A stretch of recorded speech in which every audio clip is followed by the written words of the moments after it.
You're watching Mr. Creepy Official, where the rules don't protect you. They warn you. If you're brave enough to survive this story, prove it, like, share, and subscribe before the darkness finds you. The Endless Highway. I was driving back from a funeral through the Appalachian backroads, the kind of route GPS struggles with. Midnight pressed against the windshield, and my headlights carved out just enough road to keep me moving. After 2 hours, I noticed something strange. The same landmarks kept repeating. An old billboard with peeling paint. A rusted-out pickup in the weeds. Even the same twisted oak tree leaning over the road. At first, I thought I was just tired, but when I passed the same gas station 3 times, all boarded up, I knew something was wrong. I pulled over to get my bearings, but the forest around me was too quiet. No crickets, no wind, not even the hum of power lines. Just silence that pressed on my chest. I decided to keep driving, hoping I'd eventually find a highway. That's when the radio turned on by itself. A faint, crackling voice whispered through the static, "Keep driving." My phone had been dead for an hour, so I knew it wasn't Bluetooth. I shut the radio off, but the voice kept going. Louder. Clearer.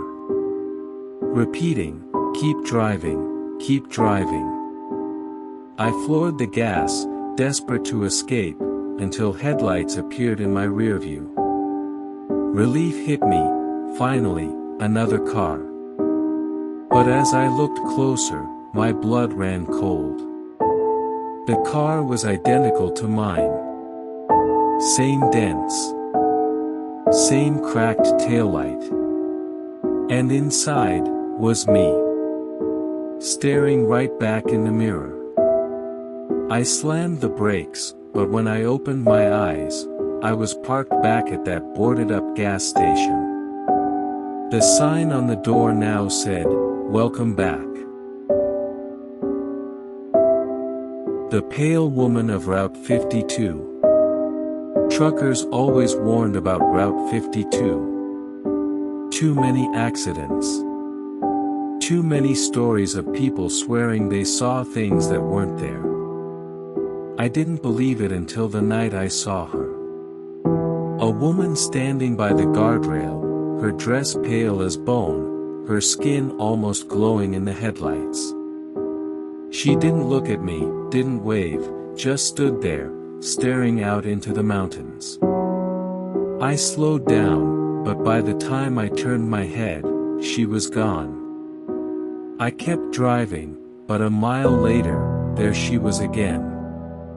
Same spot by the guardrail, same stillness. My stomach dropped. I passed her 3 times in less than 15 minutes, and each time she was closer to the road. By the 4th time, she was standing in the middle of my lane.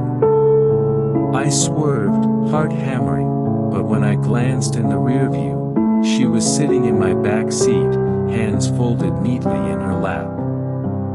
I didn't look back. I just drove until dawn, too afraid to stop, too afraid to breathe. When I finally pulled into a diner parking lot, I jumped out and looked inside the cab. She was gone. But my passenger seat was soaking wet, and in the fabric was a handprint, pressed deep into the cushion, as if she was still sitting there. The last gas station. I was running low on fuel, driving through rural Kentucky when a flickering neon sign caught my eye, "Gas, open." The station looked half abandoned, but I pulled in anyway. No other cars. No lights except for that dying sign. The pump was ancient, the kind with a spinning dial. As I filled the tank, I noticed the clerk inside, just a silhouette in the window, perfectly still. I went inside to pay, and the air smelled like mildew and dust. The clerk was pale, his eyes sunken. He didn't greet me, just rang up the gas and whispered, "You shouldn't be out here." His voice was flat, almost rehearsed. I asked why, but he only repeated it, "You shouldn't be out here." Then he leaned forward, his eyes wide. "They're already behind you." I spun around, no one was there.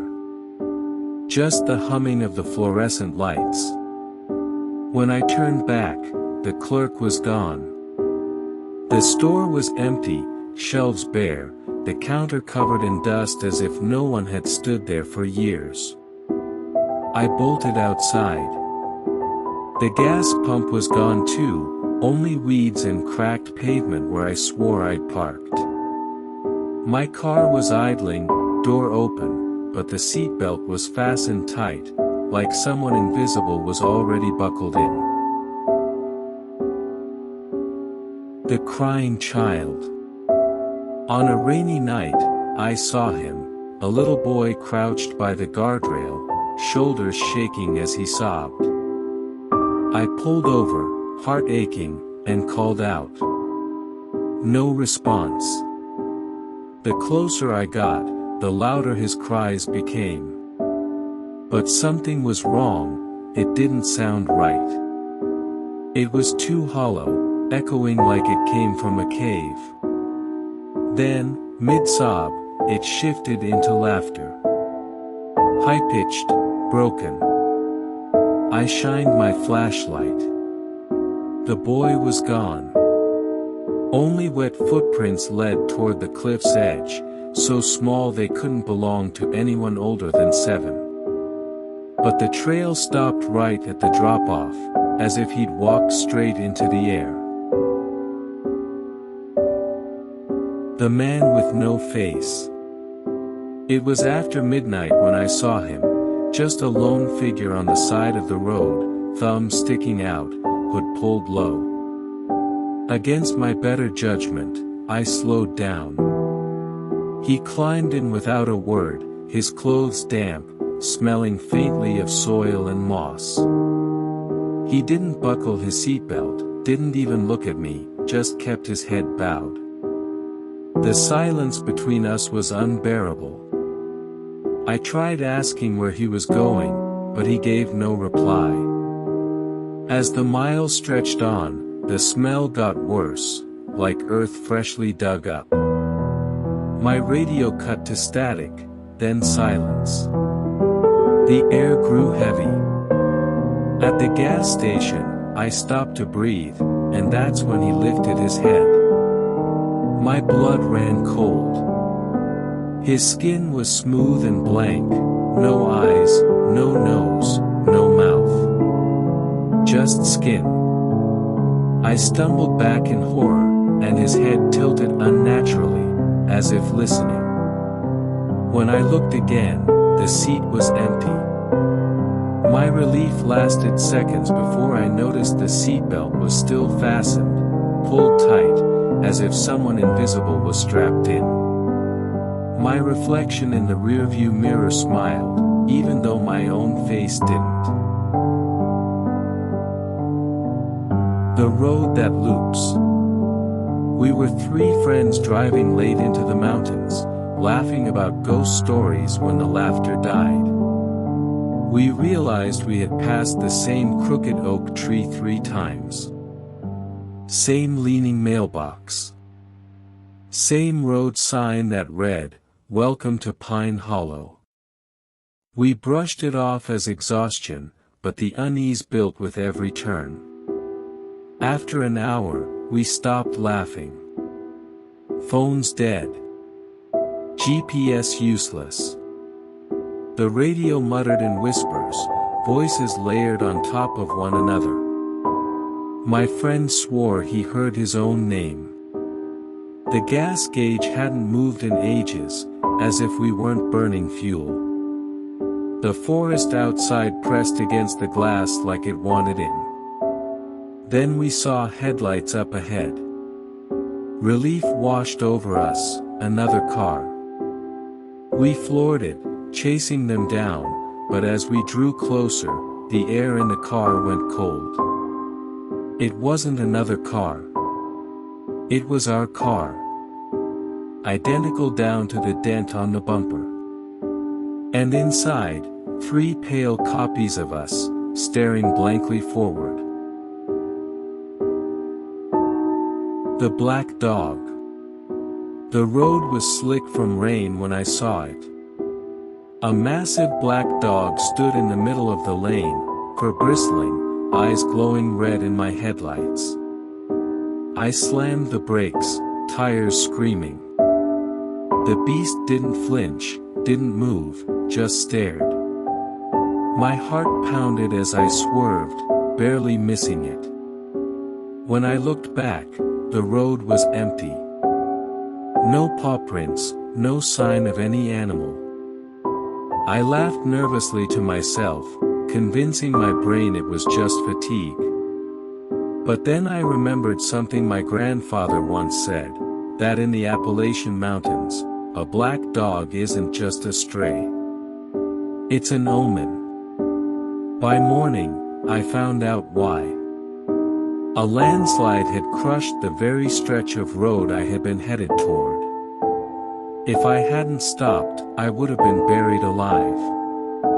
Relief filled me, until I got back in my car.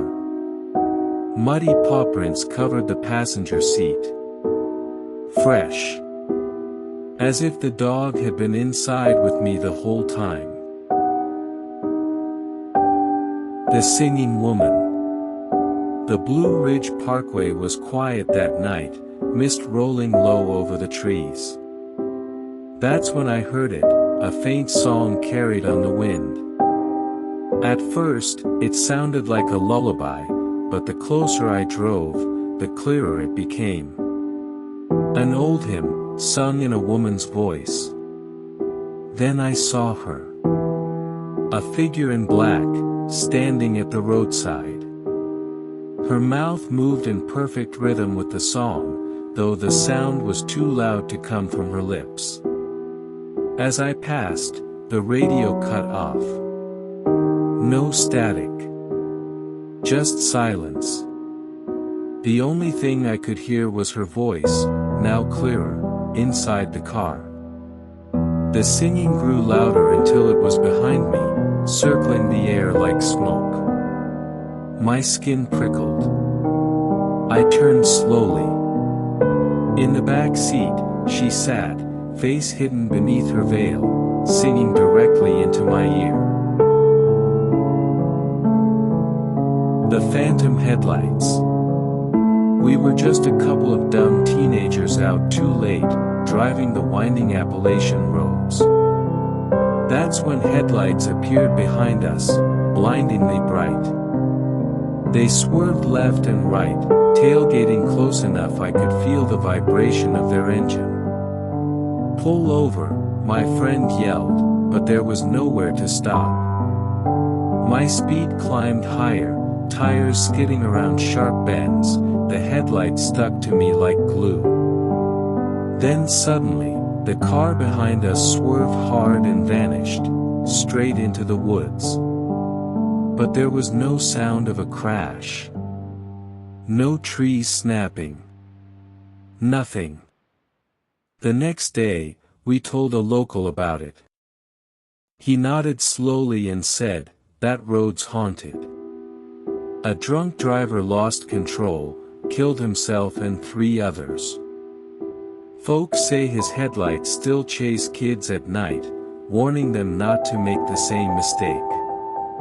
My stomach turned cold, because when I looked at my car later, there were dents on the back bumper. Fresh ones. The Whispering Woods. The car broke down on the loneliest road I'd ever seen. On one side, sheer mountain drop. On the other, a forest so dense it looked alive. At first, there was silence. Then the whispers started. My name. Over and over. Soft. Urgent. I stepped out with a flashlight, and that's when I saw them. Faces. Dozens of pale, hollow faces peeking from between the trees. Their mouths moved, but the whispers didn't match. It was like the sound came from the woods themselves, not the people. Their eyes tracked me, all blinking at once, in perfect unison. When a tow truck finally arrived, I bolted into the cab. The mechanic was pale as he said, "Strange, every car breaks down here. Folks say the woods don't let people leave." As we drove off, I looked back one last time. In the rear view, I saw myself, still standing by the broken car. Watching.